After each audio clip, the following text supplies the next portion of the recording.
Sweden has one of the world's most controversial and closely watched coronavirus strategies. While most countries in Europe implemented near-total lockdowns, closing schools and non-essential businesses, in Sweden, people are still free to go about their daily lives. Schools, restaurants and cafes remain open. But has it been worth the risk? Despite the relaxed guidelines, the number of coronavirus-related deaths per million people is far lower in Sweden than here in the locked-down UK. It's even lower than Italy, Spain and France, which have been locked down even longer. It's worth noting Sweden is much earlier in its curve versus other European countries. The death figure could still explode in the coming weeks. This is the man behind the Swedish experiment, the country's state epidemiologist Anders Tegnell. Tegnell believes his approach will achieve herd immunity by exposing those less at risk to the virus and lessening the blow of a severe lockdown.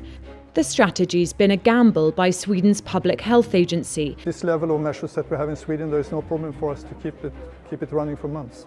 Closing schools, more stringent measures like that, closing borders. You cannot do that for months or years ahead, but what we're doing in Sweden we can continue to do for a long time, and I think that's going to prove to be very, very important in the long run.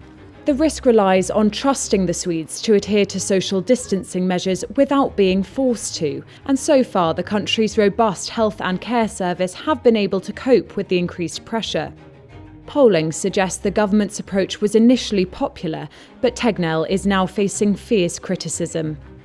Even though Sweden's numbers appear good compared to the worst-hit countries in Europe, its approach isn't yet proven to work.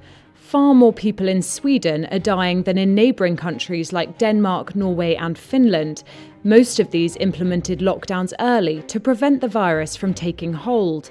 1/3 of Sweden's deaths have been among the elderly, and critics have accused the country's public health agency of failing to protect those in care homes. In the long run, Sweden's approach to lockdown may prove advantageous for its economy, leaving it in a stronger position to bounce back.